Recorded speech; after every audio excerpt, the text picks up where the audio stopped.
వందే మాతరం సుజలాం సుఫలాం మలయజ శీతలం సస్యశ్యామలం మాతరం వందే మాతరం శుభ్రజ్యోత్స్నా పులకితయామిని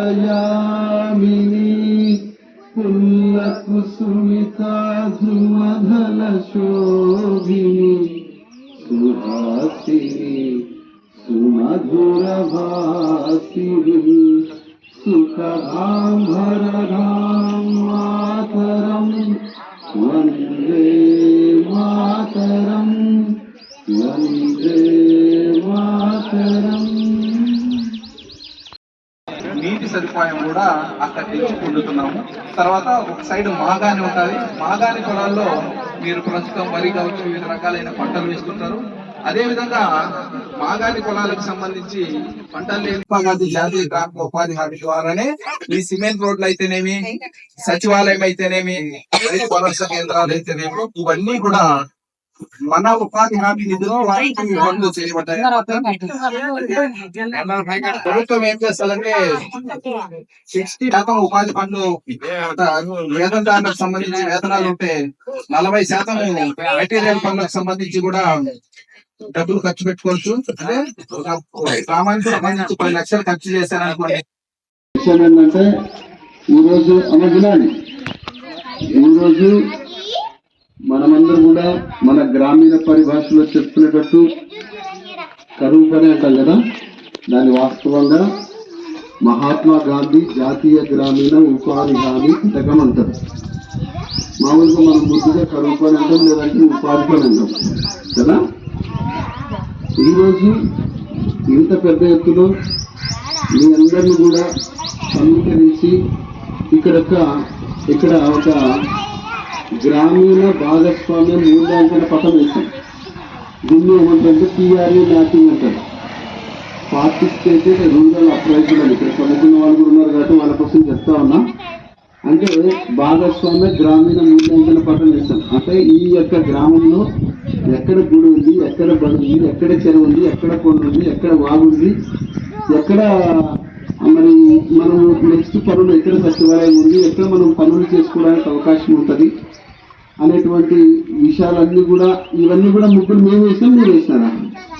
మీరే వేసినారు కదా, మీతోనే వేయించినామంతా. అంటే ఇది మీ యొక్క గ్రామానికి సంబంధించినటువంటి మూల్యాంకన పథకం అన్నమాట.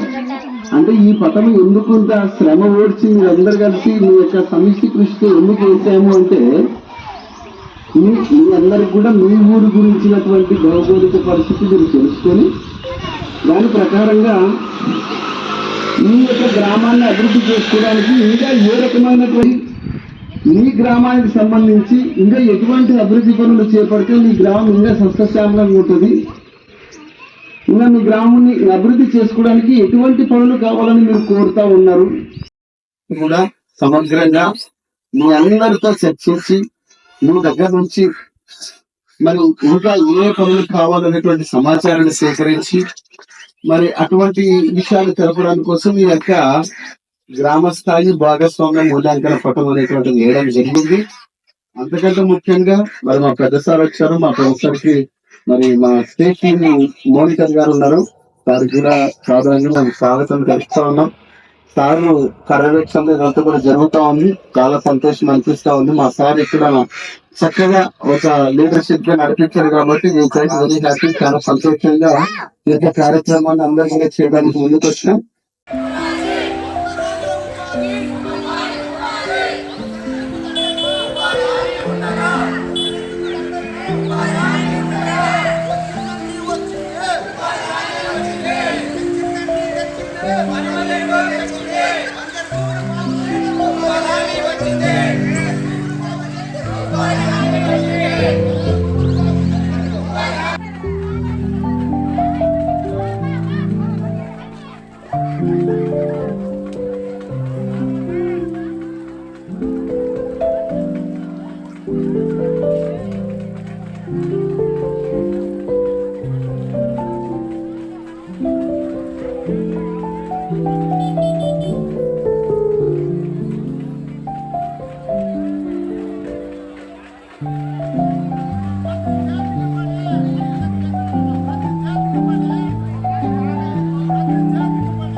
సర్పంచ్ గారి ఆధ్వర్యంలో మా యొక్క గౌరవ ఎస్టీఎం సార్ గారి పర్యవేక్షణలో చాలా చక్కగా ఈ యొక్క కార్యక్రమాన్ని నిర్వహించినాం. ఈ యొక్క కార్యక్రమం యొక్క ఉద్దేశము ఒక 3 నిమిషాలు నేను చెప్తే ఇప్పటికే చాలా లేట్ అయింది.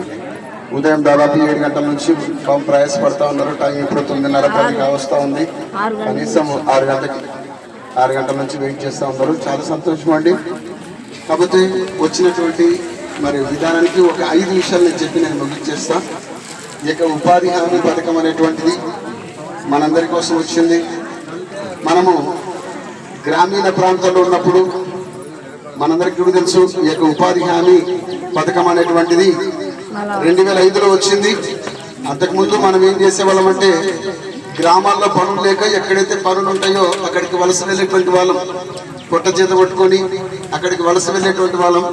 కాబట్టి వలసలు అనేటువంటి మారాలి. ఉన్న ఊరు కన్నతల్లి లాంటిది. కన్నతల్లి లాంటి ఊరిని వదిలిపెట్టి ఎవరు కూడా పొట్ట చేత పట్టుకొని బుట్టనెత్తినెత్తుకొని బ్రతకడానికి అని చెప్పేసి వలస పోకూడదు. ఏ గ్రామంలో అదే గ్రామంలో పని చేసుకున్న వాళ్ళకి జీవనోపాధిని మెరుగుపరచుకునేటువంటి ఉద్దేశంతో ఈ యొక్క ఉపాధి హామీ చట్టం అనేటువంటిది వచ్చింది.